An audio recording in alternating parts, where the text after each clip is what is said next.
Le Real chute encore une fois face au Real Betis Bolompié. Très clairement, le Real Betis a fait un match exceptionnel. Félicitations au Real Betis pour son match.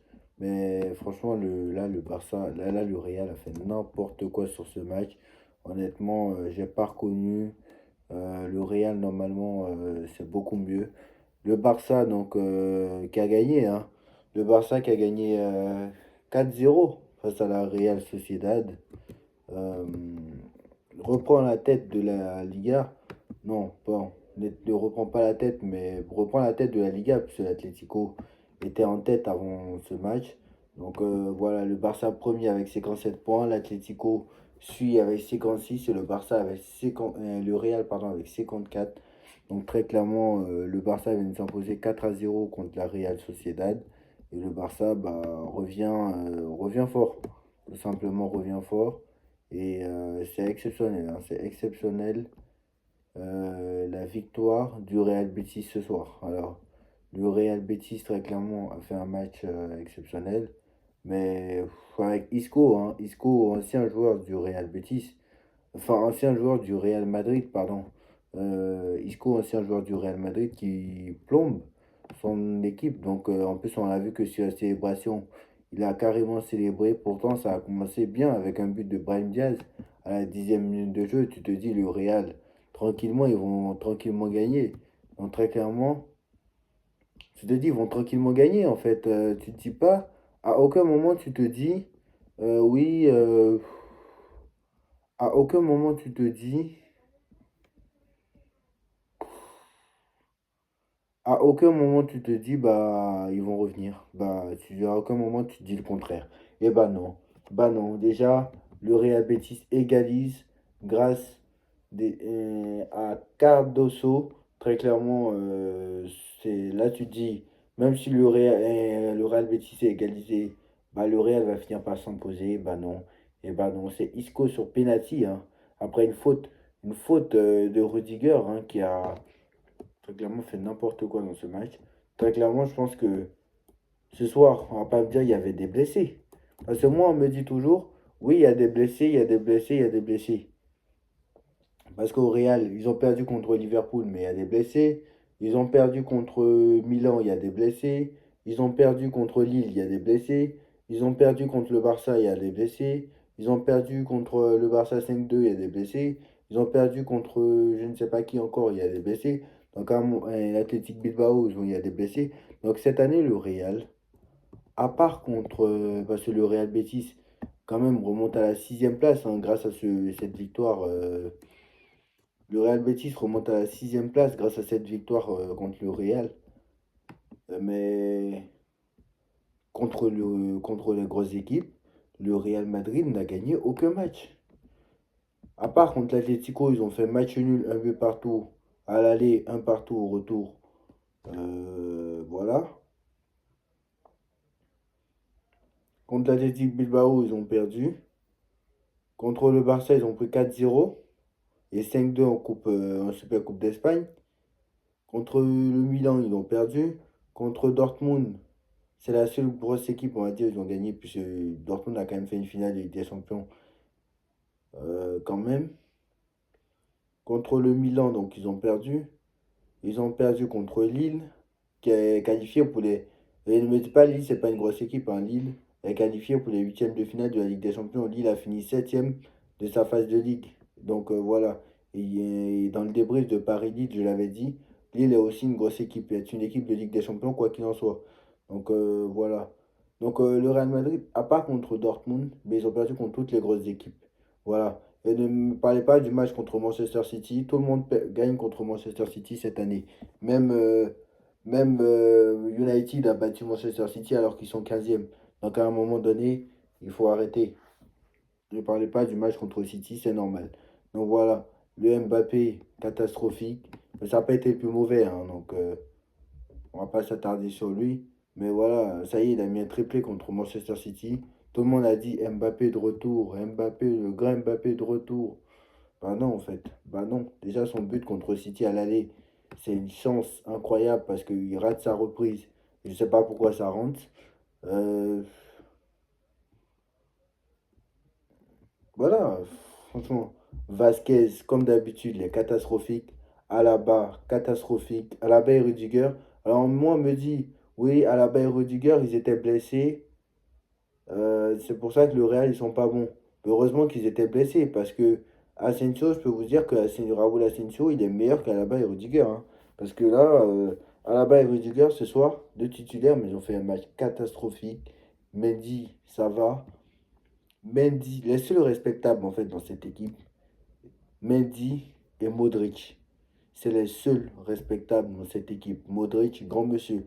C'est un joueur de. Vous vous rendez compte que c'est un joueur de 39 ans qui est le meilleur joueur du match. Vous vous rendez compte que c'est le joueur de 39 ans qui est le meilleur joueur du match avec Mendy. Vous vous rendez compte?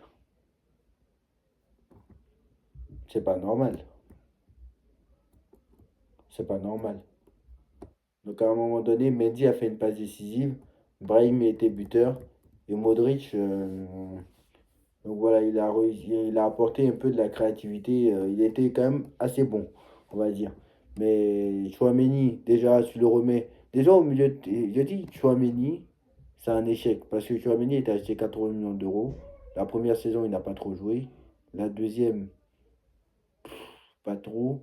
Là, il joue plus en défense centrale. Il jouait plus en défense centrale parce qu'il avait des blessés. Déjà au milieu de terrain, il est mauvais.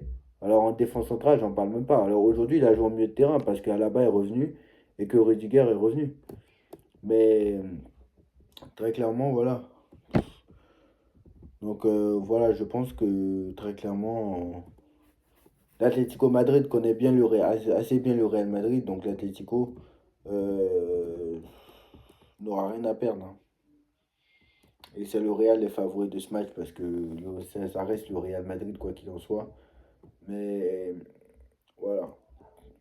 Tu sais très bien que le Real, quoi qu'il en soit, eux, ce qui les intéresse, c'est la Ligue des Champions, quoi. Mais eux veulent que je joue en Ligue des Champions, j'ai l'impression. Ce soir, le match catastrophique qu'ils ont fait, c'est pas acceptable. Donc voilà. Ancelotti, quand même. Lui aussi, il était très. D'ailleurs, Ancelotti, je pense que c'était le plus mauvais, hein. Parce que je ne comprends pas les changements d'Ancelotti. Je ne comprends pas. Je comprends pas les changements d'Ancelotti déjà.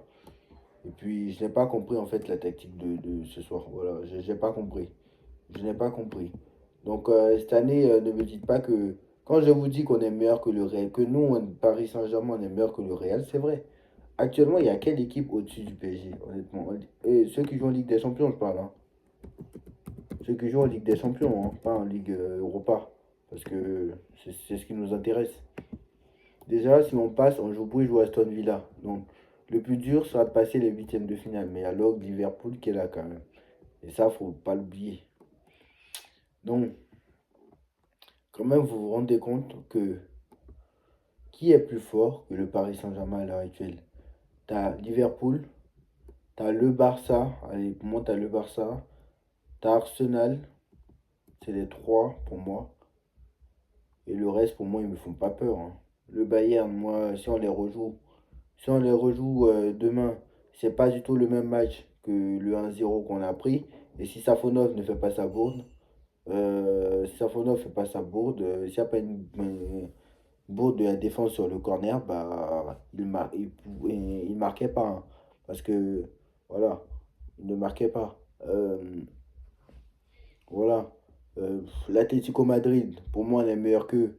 Et on l'a prouvé durant ce match. C'est juste parce que ils ont juste été plus efficaces, c'est tout. Et on a un gardien, bien sûr, qui n'est pas au niveau.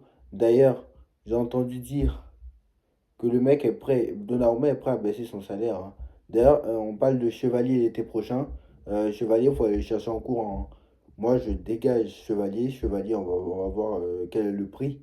Mais Chevalier, si quel est le prix? Alors Chevalier, je sais pas s'il est en fin de contrat d'ailleurs. Ça, faudra voir.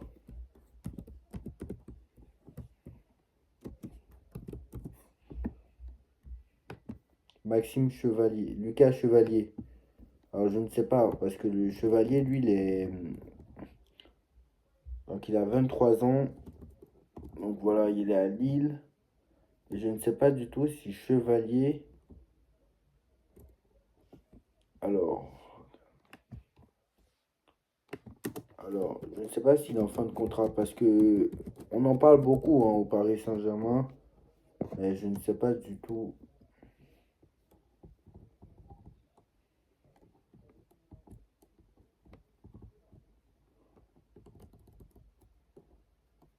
Donc voilà, je n'ai pas du tout.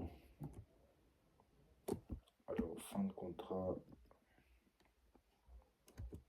Attendez, hein, je vais regarder parce que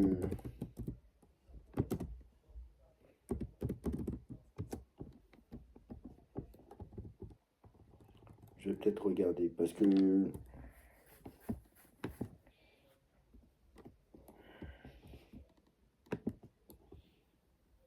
est-ce qu'il est en fin de contrat cet été?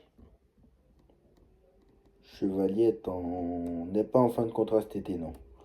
Chevalier n'est pas en fin de contrat cet été. Donc faut voir combien ils vont demander. Faut voir combien Lille va demander. Mais en tout cas, j'espère que Chevalier viendra au Paris Saint-Germain. Parce que quand tu vois le match qu'il nous a fait contre le Real, quand tu vois les matchs de Ligue des Champions qu'il nous pond, tu vois les matchs de Donnarumma, il a un arrêt à faire dans le match, le mec il le fait pas. Tu vois qu'il repose dans l'axe sur le ballon de Lille. Voilà, il est en fin de contrat en 2027, il a 2 ans de la fin de son contrat cet été. Le problème, c'est que quand c'est le Paris Saint-Germain, ça demande assez le double. Donc voilà. Faut voir, faut surveiller ça aussi. Donc voilà. Défaite du Real Madrid face au Real Betis. 2-1. Le Real Madrid qui perd encore une fois. Qui subit donc sa quatrième défaite en Liga espagnole. Le Barça qui a gagné 4-0. Donc reprend 3 points d'avance sur le Real et 1 sur l'Atlético Madrid donc qui est deuxième. Donc voilà, la Liga cette année va être hyper disputée entre le trio tête et celui qui sera éliminé le premier en Ligue des Champions. Je pense que fera l'affaire parce qu'il n'aura plus qu'un match par semaine, étant donné que la Coupe du Roi, bah, ça se joue pas tout le temps. Tous.